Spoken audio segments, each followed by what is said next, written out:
నమస్తే, welcome to మెగానన్ TV. ప్రస్తుతం ఏ నలుగురు కలిసినా కూడా నిన్న రాత్రి పాకిస్తాన్ ఉగ్రవాద శిబిరాలపై భారత్ చేసిన మెరుపు దాడుల గురించి మాట్లాడుకుంటున్నారు. ఎవరికి ఊహించని విధంగా ఒక రకమైన మెరుపు దాడుల నేపథ్యంలో ఒక రకమైన చర్చ అయితే సాగుతుంది. అసలు పాకిస్తాన్పై భారత్ ఎలాంటి యుద్ధం చేయబోతుంది, పాకిస్తాన్ ఉగ్రవాదాన్ని ఏ విధంగా రూపుమాపుతుందని. ఈ నేపథ్యంలోనే ప్రతి ఒక్కరు కూడా భారత్ తీసుకునే నిర్ణయాల పట్ల భారత్ ఏ విధంగా ముందుకెళ్తుందని ఒక రకమైన ఆశ్చర్యాన్ని వ్యక్తం చేస్తున్నారు.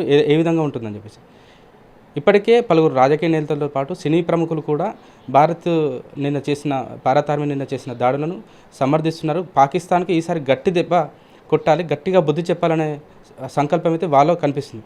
ప్రస్తుతం మనతో పాటు 82 ఏళ్ళ వయసున్న ఒక యువకుడు, భారత్ ఆర్మీలో పనిచేసిన ఒక నవ యువకుడు జగన్మోహన్ రెడ్డి గారు మనతో ఉన్నారు. అతను 1971లో బంగ్లాదేశ్ యుద్ధంలో పాల్గొన్నారు. ప్రస్తుతం భారత్ పాకిస్తాన్ యుద్ధం నేపథ్యంలో భారత్ ఏ విధంగా ఉండాలి, పాకిస్తాన్కి ఎలాంటి సమాధానం ఇవ్వాలని అతను తన ఆలోచనను మన మెగానంతో ప్రత్యేకంగా పంచుకోబోతున్నారు. సార్ నమస్తే అండి. నమస్కారం అండి.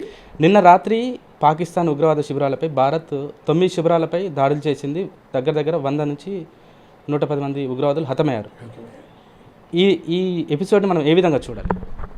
దీని మీద మనం స్పందన ఏంటి అని అంటే, వాళ్ళు చేసిన దానికి ప్రతిచర్య. ఇది మెరుపు దాడి కాదు, ఇది పాకిస్తాన్ ఎప్పుడో ఊహించింది. కానీ మనం కొంచెం టైం ఇచ్చి ఎప్పుడైనా ఒక యుద్ధము అనే దానికి కొన్ని ప్లాన్స్ అనేటివి ఉంటాయి. ఒక ముగ్గురు చీఫ్లు కలిసిన తర్వాత ఆర్మీ, ఎయిర్ ఫోర్స్, నేవీ ఈ 3 కలయికలు అయినప్పుడే ఏ ప్లాన్ అయినా ఇస్తుంది. ముగ్గురు పెద్ద మనుషులు, మన డిఫెన్స్ మినిస్టర్, ప్రధానమంత్రి అజిత్ దోవల్, మన సలహాదారు వీళ్ళందరూ మాట్లాడినాక 22 దానికి ప్రతీకార చర్యగా వాళ్ళకు ఒక చిన్న గుణపాఠం చెప్పాము. ఇది starting of the game India తరఫున. ఇలాంటి ఇంకెన్నో జరుగుతాయి. కానీ దీనికి ఇప్పటికే వాళ్ళు ఉక్కిరిబిక్కిరి అవుతుండ్రు. ఇందు నుంచి తేరుకొనడు చాలా కష్టము. వాళ్ళు ఇప్పుడు మనను బదనాలు చేస్తున్నారు, మనం కాదు. వాళ్ళంతా వాళ్ళు మనను రెచ్చగొట్టి చేసిండ్రు కాబట్టి దానికి ప్రతిఫలం ఇప్పుడు అనుభవిస్తాండ్రు. పాకిస్తాన్ చెప్తుంది అసలు మా భూభాగంలో 3 నుంచి 5 మంది మాత్రమే మరణించారు, మా 5 శిబిరాలపైన దాడి చేసిందని వాళ్ళు చెప్తున్న పరిస్థితి. ఈ పాకిస్తాన్ చెప్తున్న సమాధానం ఏ విధంగా చూడాలి? పాకిస్తాన్ ఏదైతే చెప్తుందో ఒకటి సత్యం అనేది వాళ్ళకు ఉండదు, నియత్ అనేది లేదు. నియతంతో బరకతంతా. మనం 9 స్థావరాలు కొట్టాము, దాన్ని ఫోటోలతో సాధిస్తున్నాం. వాడు ఒక్క స్థావరం కొట్టింది కూడా కొట్టినా అని చెప్తున్నాడు. ఒక బొమ్మ రిలీజ్ చేయకపోతుండు, ఒక ఫోటో పంపలేకపోతాడు. దీన్ని బట్టి వాళ్ళ బడాయి మాటలు చెప్తే బడాయి, అహంకారం, అజ్ఞానం ఇప్పటికైనా కళ్ళు తెరుచుకొని ఆలోచించుకొని మానవత్వం అనే దాని మీదకి అహింస అనేది వదిలిపెట్టి అహింస మార్గం రావాలని, ఇప్పటికైనా వాళ్ళ జ్ఞానం రావాలని, భగవంతుడు వాళ్ళకి ఆ జ్ఞానం కల్పించాలని అల్లాని మేము కోరుతున్నాము. ఒకవైపు భారత్ ఏమో పాకిస్తాన్ ఉన్న ఉగ్రవాదులపై దాడి చేస్తుంటే, పాకిస్తాన్ మాత్రం వాళ్ళ దేశంపై దాడి చేస్తుందని గగ్గోలు పెడుతున్న పరిస్థితి, ఐక్యరాజ్య సమితిని కూడా ఆశ్రయించిన పరిస్థితి. ఏ విధంగా చూడాలి సార్ ఇది? ఐక్యరాజ్య సమితిలో నిన్న ఎప్పుడైతే కృష్ణ పాకిస్తాన్ లేపిందో అన్ని సర్వసభ్య దేశాలు అన్నీ కలిసి పాకిస్తాన్ను క్వశ్చన్ అడిగితే వాళ్ళ దగ్గర జవాబు లేదు. కాబట్టి ఇందులోనే వాళ్ళ యొక్క మంచితనమా చెడుతనమా, నిజాయితీ ఎంతున్నదన్న తెలిసిపోయింది. ఇప్పటికైనా వాళ్ళు చర్చలకు వచ్చుడా, అహంకారం అనేది వదిలిపెట్టి దేయి అని వస్తారా, లేకుంటే మటుకు వాళ్లకు వినాశనం తప్పబోదు. ఇప్పటికీ పాకిస్తాన్ తీవ్రమైన ఆర్థిక సంక్షోభంలో ఉన్న వాళ్ళు తినడానికి తిండి లేని పరిస్థితి. ఈ నేపథ్యంలో చైనా నుంచి వాళ్ళకు ఒక సహకారం అందుతుంది. భారత్ కూడా అమెరికా, ఇజ్రాయెల్, రష్యా లాంటి దేశాల సహకారం వస్తుంది. ఇండియా జోలికి మీరు వెళ్ళొద్దు, ఇండియాతో మీరు యుద్ధం చేయలేరని చెప్పేసి అమెరికా అధ్యక్షుడు ఇందాక చెప్పిన పరిస్థితి. అంతేకాకుండా ఇజ్రాయెల్ కూడా ఉగ్రవాదంపై పోరులో భారత్ చేసే పోరుకు మీరు పూర్తి మద్దతు ఇస్తామని చెప్తున్న పరిస్థితి. పాకిస్తాన్ ఉంటారని అనుకోవచ్చా? నిన్న ఒక బిజైల్ ఒకటి మస్జిద్ ఉంది. అక్కడ చైనా యొక్క క్షిపణులు ఉన్నాయి. అయినా మన వాళ్ళు పోయి దాన్ని ధ్వంసం చేసిండ్రు. ఆ ఫొటోస్ సహా మనం రిలీజ్ చేసినాం. మనం ఎటువంటి శక్తికి భయపడేది లేదు. మన దగ్గర ఉన్నటువంటి వెపన్స్ ఎన్నో ఉన్నాయి. కానీ దేశ భద్రత దృష్ట్యా అవి అన్నీ కామన్ మ్యాన్కు తెలియని ఎవరు, ఎందుకంటే దానివల్ల సీక్రెట్స్ లీక్ అయ్యి ఇంటెలిజెన్స్ వాళ్ళు బయట దేశం వాళ్ళు తీసుకొని దానికి తయారవుతారు. కాబట్టి ప్రతి దానికి ఒక సీక్రెట్స్ అనే ఉంటుంది, అది భారతదేశం మెయింటైన్ చేయవలసి వస్తుంది. మనం సర్వసన్నద్ధంగా ఉన్నాం. వాడు ఏ పొక్కల దాక్కున్నా వాడిని పట్టుకొని కొట్టేది రాత్రి దాంతో క్లియర్ అయిపోయింది. ఇంతకుముందు బాగల్కోట్లో కూడా దాంట్లో కూడా మనం చేసినాం. ఇంకా వాళ్ళు గుణపాఠం నేర్చుకుంటలేరు. ఇప్పటికైనా జ్ఞానం వచ్చి దేశం బాయి అనే దాని మీద వస్తారు అని ఇప్పటికైనా నమ్ముతున్నాం. నమ్మకుంటే వాళ్ళ సర్వనాశనాన్ని వాళ్ళు కోరుకుంటారు. యుద్ధం నేపథ్యంలో ఇప్పటికే భారతదేశం మొత్తం ఒకటైన పరిస్థితి.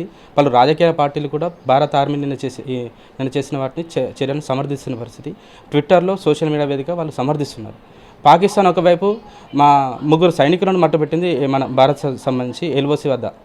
కానీ ఒకవైపు మనమేమో ఉగ్రవాదంపై పోరు చేస్తుంటే వాళ్ళేమో మన సైనికుల మీద దాడి చేయడాన్ని అసలు పాకిస్తాన్ తీసుకున్న నిర్ణయాన్ని ఏమి చూడండి.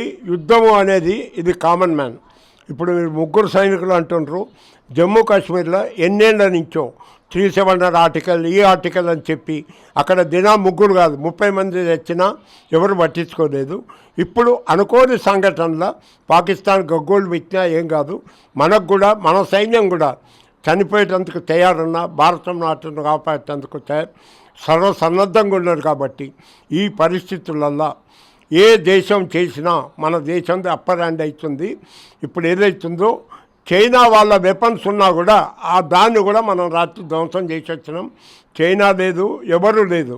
మన యొక్క శక్తి, మన యొక్క యుక్తి, మన యొక్క దేశభక్తి, దీని ముందు ఏ దేశభక్తి పనిచేయదు. యుద్ధంలో పాల్గొనే మన భారత సైనికులకు వాళ్ళు ఎలాంటి పోరు చేయాలని చెప్పి మీరు సూచిస్తారు సార్? భారత సైన్యం ఎప్పుడు సర్వసన్నద్ధంగా ఉంటుంది. భయపడే దేశం కాదు. మనం అంతా శాంతి కామికులం. కానీ మనం ఎవడని రెచ్చగొడితే ఊకునే ప్రశ్న లేదు.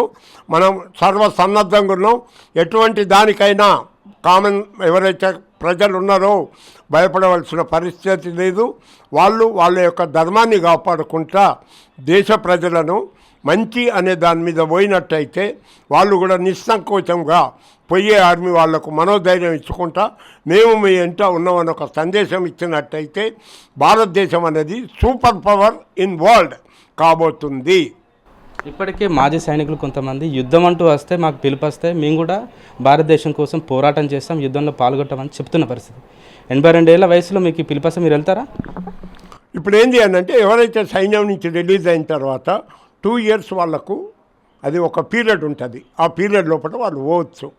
ఎప్పుడైతే కామన్ మ్యాన్ దేశం కోసం పోయినప్పుడు ఈ ఏజ్లో మేము పోతే తప్పేం లేదు. దేశానికి అక్కడ మాకు ఈ ఏజ్లో కూడా చేసే పని మాకే ఉంటుంది. దాని గురించి ఇటువంటి నిస్సంకోచంగా దేశం కోసం మేము ఏదైనా త్యాగం చేసేందుకు రెడీగా ఉన్నామని మీ దృష్టికి తీసుకొస్తున్నాము. దేశం కోసం 82 ఏళ్ల వయసులో ఇప్పటికి కూడా యుద్ధం చేయడానికి సిద్ధంగా ఉన్నాం, మేము పోరు చేస్తాం. 82 ఏళ్ల వయసు మాకు పెద్ద విషయమేం కాదు, దేశమే మాకు ముఖ్యం, దేశ ప్రజలే మాకు ముఖ్యం అని చెప్పేసి వీళ్ళు చెప్తున్న పరిస్థితి. ఇప్పటికైనా పాకిస్తాన్ బుద్ధి తెచ్చుకొని తన వంకర బుద్ధిని మానుకోవాలి, ఉగ్రవాదాన్ని పెంచి పోషించడం మానేసి శాంతి చర్చల ద్వారా భారత్ ముందుకు రావాలని చెప్పేసి వీళ్ళు కోరుకుంటున్న పరిస్థితి. కెమెరా పర్సన్ భిక్షపత్తో రాము, మెగానంటి, వరంగల్.